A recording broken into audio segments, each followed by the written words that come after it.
लेकिन नाकाम नहीं कर सकते। इसी को समझना है, क्योंकि ज्ञान ही गुरु है। क्यों छोड़ छोड़ के आ रहे हैं इनके चेले? क्योंकि उनको समझ में आ चुका है कि ज्ञान गुरु है, देही गुरु नहीं है। देही तो एक जरिया मात्र है, एक मीडिएटर है ज्ञान को समझाने के लिए। असली चीज जो है वो मूल ज्ञान है। इसीलिए कबीर साहब ने बिल्कुल निवेड़ा करा कि 13वें पंथ हम ही चले आए ज्ञान रूप में, और सब पंथ मेट के एक पंथ चलाएं। और वो पंथ क्या है? वो है सत पंथ, सच्चे नाम का पंथ। सतनाम का झंडा होगा और सारा विश्व उसके नीचे होगा। कोई रोक नहीं सकता, संस्कारी जीव रुक नहीं सकता। ये गलत फहमी है लोगों की कि ऐसा नहीं हो सकता। आधी दुनिया पे किसके नाम का झंडा है? बाइबल के नाम का झंडा है। आधी दुनिया पे किसके नाम का झंडा है? कुरान के नाम का झंडा है। आधी आधी दुनिया इन्हीं दो धर्मों ने संभाल रखी है। बाकी पे किसका झंडा है? सनातन धर्म का झंडा है, बुद्ध धर्म का, जैन धर्म का और सिख धर्म का। ये मेन जो 6 झंडे हैं, अगर ये सब मिलके इस मूल ज्ञान को समझ लें, वैसे तो समझ ही रहे हैं, कई मुसलमान भाई भी आ गए, कई ईसाई भाई भी आ गए, सिखों ने भी बहुत बढ़िया कदम उठा लिया है। जो अमृत छके हुए थे, जो देह को गुरु मानते नहीं थे, वो ज्ञान को गुरु मान के इस झंडे के नीचे आ गए। देह को आज भी उन्होंने गुरु नहीं माना, क्योंकि देह गुरु है ही नहीं। अरे देही ज्ञान सब जगत बखाने, और विदेही ज्ञान कोई बिरला जाने। ध्यान विदे और नाम विदेहा, 2 लख पावे मिटे संदेहा। गुरु ज्ञान है, गुरु शब्द है। देह नाशवान है, देह कभी गुरु हो भी नहीं सकती, भूल जाओ इस बात को। हां, मार्गदर्शन जरूर करेगी, आपका मार्गदर्शन जरूर करेगी, लेकिन कोई कहेगी गुरु बन गई। गुरु तो परमात्मा है। गुरु बड़े गोविंद से, गोविंद ने तो एक उंगली पे उठा लिया पहाड़, तो गुरु उठा लेगा क्या? उठवा दो किसी गुरु से, 2 घंटे उठवा दो। अभी सबको चस्का लगा हुआ है गोविंद से बड़ा होने का। 2 मिनट में दोहा निकल आता है मुंह से, गुरु बड़े गोविंद से। अरे भैया कैसे, ये तो बता दो। अर्जुन को विराट रूप दिखा दिया गोविंद ने, तुम दिखाओ। दिखा सकता है कोई? 6 फुट से तुम 60 फुट हो सकते हो क्या? तो कैसे हो गए गोविंद से बड़े?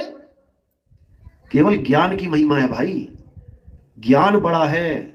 अगर कोई किसी पंथ से छूट के दूसरे पंथ में जाता है, केवल ज्ञान समझ के, ज्ञान ही गुरु है। सड़क में बहुत बड़ा गड्ढा है और वहां पे बोर्ड लगा है, आगे गड्ढा है, तो उस वक्त वो अक्षर रूपी ज्ञान ही गुरु है। आपकी बाइक अपने आप ब्रेक मार लोगे पढ़ने के बाद। और जो अनपढ़ होगा उसके लिए वहां पे गड्ढा चित्र बना रखा होगा, एक आदमी गड्ढे में गिर रहा है, वो उसको देख के रुक जाएगा। वहां पर भी किसी देह की जरूरत नहीं पड़ी, ज्ञान से ही हो गया सारा काम। जहर की डब्बी पे जो निशान बना होता है, हड्डी और 2 क्रॉस बना होता है, वो ज्ञान ही काफी है रोकने के लिए तुम्हें कि ये जहर है, मत पी। किसी गुरु की जरूरत नहीं पड़ेगी कि वो हाथ पकड़ेगा आगे। लेकिन अध्यात्म में तुम्हें एक मार्गदर्शक की जरूरत पड़ती है, जो तुम्हें सही रास्ते का ज्ञान कराता है। रास्ता तो तुमने कोई ना कोई पकड़ा ही होता है पहले। किसी ने मंदिर का रास्ता पकड़ लिया, किसी ने मस्जिद का पकड़ लिया, कोई मूर्ति पूज रहा है, कोई जल में स्नान कर रहा है, कोई ग्रंथों को पूज रहा है गुरु बना के। रास्ता तो कोई ना कोई पकड़ा ही है, लेकिन मार्गदर्शक का काम होता है गलत रास्ते को छुड़वा के सही रास्ता पकड़ाना, सही मार्ग बताना।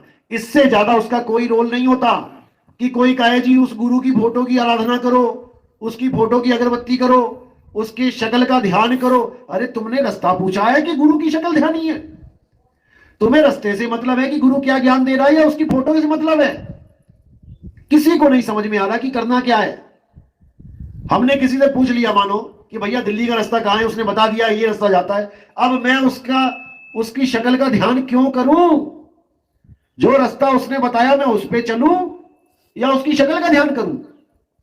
यह भी नहीं समझ में आ रहा लोगों को।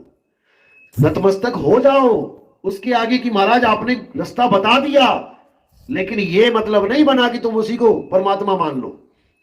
परमात्मा तक पहुंचने का तो उसने रास्ता बताया है, वो परमात्मा नहीं हो गया। नहीं समझ में आता किसी को। क्यों? क्योंकि सब चाहते हैं हमें तो भैया भगवान खुद ही बचा ले, हमें कुछ ना करना पड़े। गुरु को ही परमात्मा मान लो, गुरु काम जाने।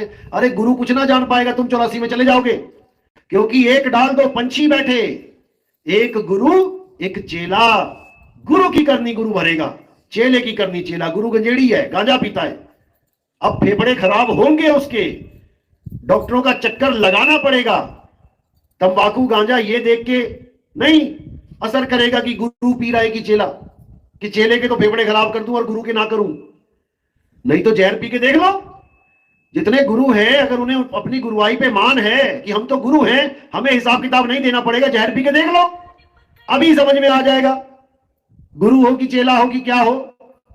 अभी बिस्तर पकड़ लोगे 10 मिनट के अंदर, अपनी जान की तौबा हो जाएगी, तुम्हारी डॉक्टरों के पास भागे फिरोगे। फिर क्यों इतने अहंकार में हो भाई? सबको प्राण देने हैं, गुरु भी देगा चेला भी देगा। दोनों को बचाने वाला कौन है? वो परम पिता परमात्मा, वो सार शब्द गुरु है, जिसको शब्द गुरु बोला गया है। नानक साहब कह रहे हैं, शब्द गुरु सुरत धुन चेला।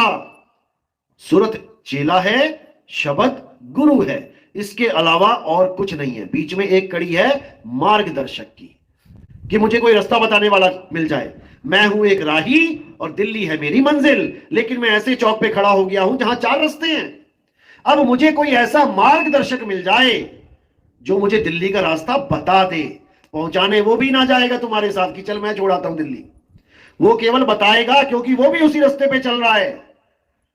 दोनों एक ही रास्ते पे चल रहे हैं और दोनों की मंजिल एक हो जाएगी। तब ना कोई गुरु ना कोई चेला, तो उड़ जा हंस अकेला। क्यों बोला अकेला? जब गुरु ही लेने आता है, गुरु ही सतलोक लेके जाएगा, तो अकेला क्यों बोला? तू उड़ जा हंस अकेला, क्योंकि तुम अकेले ही पहुंचोगे वहां पे। और हंस क्यों बोला? क्योंकि हंस अपनी चाल जानता है। हंस कुत्ते की तरह नहीं भागता, हंस सांप की तरह नहीं चलता, हंस मकड़ी मछली की तरह नहीं चलता।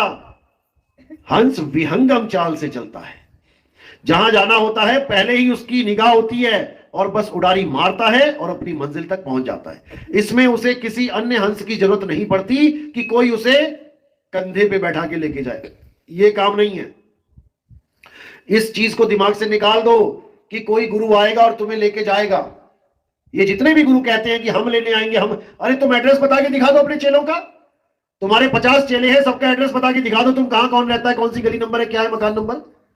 ये बड़ी बड़ी बातें करना आसान है, गुरु पद पे रह के बड़ा बड़ा बोलना आसान है, लेकिन उसको अमल में लाना बहुत मुश्किल है। एक महात्मा से बात हुई मेरी, बड़ी बड़ी डींगे मारने लगा, हमारे गुरुजी ऐसे थे, हमारे गुरुजी वैसे थे, हमारे गुरुजी ने मुर्दों को जिंदा कर दिया। मैंने कहा ये चीटी मरी पड़ी है, तू इसको जिंदा करके दिखा दे। अगर तू जिंदा इस चीटी को नहीं कर पाता, तू गद्दी पे क्यों बैठा है? जब तेरा गुरु ऐसा था जो आदमी को मरे को जिंदा करता था, तो ऐसे को बैठालते ना, जो गुरु जैसा होता, 1-2 को जिंदा करता, वो बैठता। तुम क्यों बैठ गए यहां पे? यानी गुरु गुरु में भी भेद है। यानी पिछला गुरु ज्यादा था, उसके पास बड़ा वाला नाम था, वो मुर्दों को जिंदा कर रहा था। ये जो अब बैठे हैं गुरु जी, ये चीटी को जिंदा ना कर पा रहे हैं, इनमें भी फर्क पड़ गया। मदन साहिब के पंथ में हाथी जिंदा कर दिया मदन साहिब ने, तुम करके दिखाओ। मदन साहिब के पंथ में जितने साधु संत गद्दी पे बैठे हैं, उनको चैलेंज है मेरा, मैं लेके आता हूं मरी हुई 10-15 चीटियां, एक को जिंदा कर दोगे सारी दुनिया को नतमस्तक करा दूंगा तुम्हारे आगे। लेकिन ये बड़ी बड़ी बातें नहीं करनी है कि बड़ी बड़ी बातें करके कोई गुरु बनता है। मदन साहिब ने हाथी को जिंदा किया, तो चीटी को जिंदा करके दिखा। अगर नहीं कर सकता तो क्यों गद्दी पे बैठ गए भाई? गाय गद्दी पे बैठ गए। तो ये बातों का खेल नहीं है, ये करनी का खेल है। जितना तुम्हारे पास है उतना बोलो, ज्यादा बोलोगे तो फिर विरोध वाले भी खड़े हैं, सच्चाई सामने लाने वाले भी खड़े हैं। एक गुरु हमारे चेलों को भरमा रहा था, कहता गुरु वो होता है जो आत्मा को उसी वक्त अलग कर देता है और पूरे शहर में घूम के आ सकता है। मैंने एक फोन घुमा दिया उसको, मैंने कहा टब रखा हुआ है 10 फुट का, तुझे 10 मिनट के लिए डालेंगे, तू घूम के आ जाइयो 10 मिनट बाद। फोन काट के भाग गया। क्यों? क्योंकि जितना नहीं है उतनी बातें कर रहा है। और ये सब धरे जाएंगे, ये सब धरे जाएंगे, क्योंकि जनता अब जागरूक है। और जो हमारे 2-4 चेले थे भरमे थे, वो मुंह छुपाते फिर रहे हैं, क्योंकि यूट्यूब पे वायरल हो गई उसकी वीडियो, अब मुंह छुपाते फिर रहे हैं। और यही बात बता बता के औरों को भरमाना चाहते थे, अब मुंह की खानी पड़ी। तो क्यों खा रहे हो मुंह की भाई? क्यों ऐसी बातें कर देते हो जितना समर्थ नहीं है, फिर मुंह छुपाते फिरते हो? इससे अच्छा जितना है उतना बता।